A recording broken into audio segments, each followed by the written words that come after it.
Hey y'all, thanks for joining me today. I'm going to be showing you a project that I'm working on. I've been working on another Good Works project where I'm making about 30 lap size blankets. And these are 35 by 45 inch blankets. And this particular one that I'd like to show to you today, I have used the stitch that's got a funny name to it. It's called the Drunken Granny stitch. It's kind of an interesting stitch because it does kind of go this way and that way and this way and that way. I like to use either the yarn like this that changes colors on its own. It's like a stripy type of yarn, or either that or a variegated uh, multicolor type yarn. Maybe like one of something like this. This is a good project if you have extra yarn hanging around. You can do solid colors and switch colors, on each row and stuff. That's up to you. But let's go ahead and get started. This is a pattern or a stitch that uses a multiple of 5.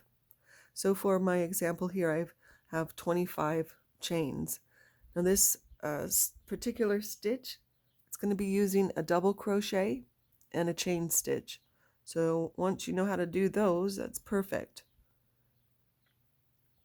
So with this, you do multiples of 5 and then you're going to add on 3. Okay, so I'm going to add on my last 3 chains here. So for my sample, it's a total of 28. Okay. So what we're going to do next is we're going to find the 5th chain back. So 1, 2, 3, 4, 5, and we know that right there is where we're going to put our next stitch.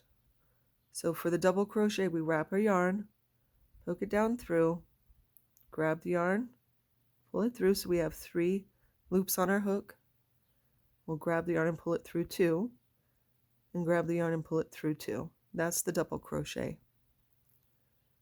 Now, the extra 3 stitches that we made over here, 2 of them are going to count as our first double crochet, and 2 are going to count as a space. Okay? We're going to have a double crochet on each side of our row. So one single double crochet over here, and then on the other side, we're going to end our row with a double crochet. All right, so we're just going to be concentrating on this spot right here, the 5th chain in, and we're going to put another 2 double crochets right into that same place where we had just put our double crochet. So we're going to have a total of 3 double crochets poking from that one hole there. We're going to chain 2 next and go right back into that same place and make another double crochet. Right? And that's all there is to making the Drunken Granny stitch. Now, in between each of our stitches, we're going to skip 4. So we'll find 1, 2, 3, 4, and then we're going to work into our 5th chain. We're going to repeat just what we did before. And again, there's not a whole lot of project to work on, so just do your best, readjust if you need to get a grip onto it so that you can make your 3 double crochets into that same place, chain 2, and go back in for your last double crochet. Right, again, we're going to find our 5th spot. So 1, 2, 3, 4, 5 right there. We're going to make our Drunken Granny crochet again. So we do our 3 double crochets, chain 2, and go back in for our last double crochet. find our 5th chain, go into that for our 3 double crochets,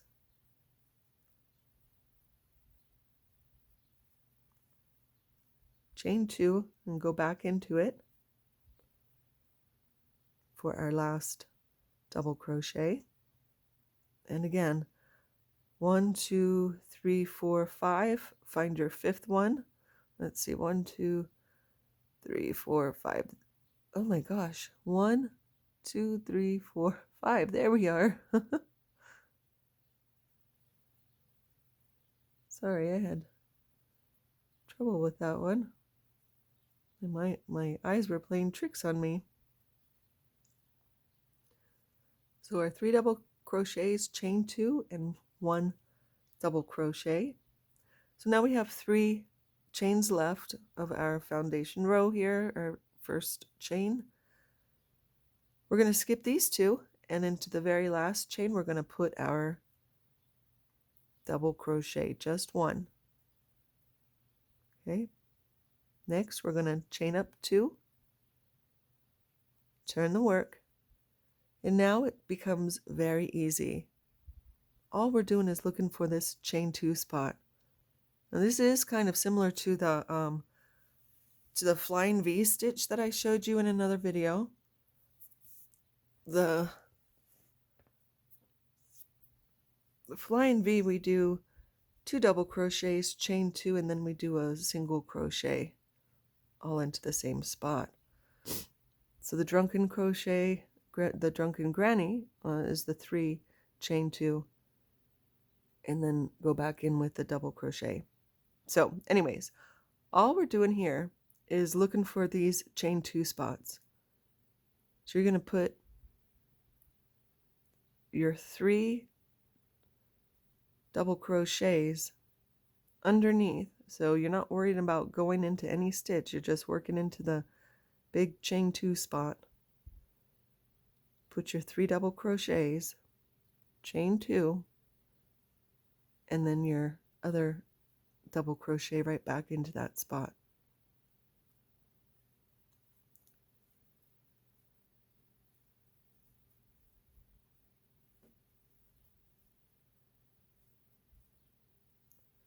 Pretty easy, right?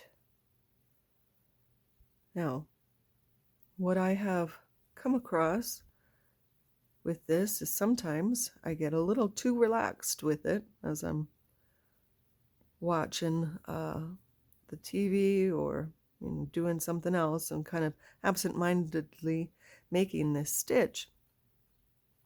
And I'll show you what I mean right here. Get my chain 2. Now, it's easy to, well, maybe it's just me, but it's easy for me to trick myself. If suddenly like I said, if I'm not really paying attention or whatever, I can take a look at this and see these 3 and it'd be like, oh no, I forgot to make my chain 2 in my last double crochet for this one, because there's just the 3. Where's the chain 2 and the next double crochet, right? Well, it's not. It's over here. Okay, we just crocheted into that chain 2 spot and our double crochet right here.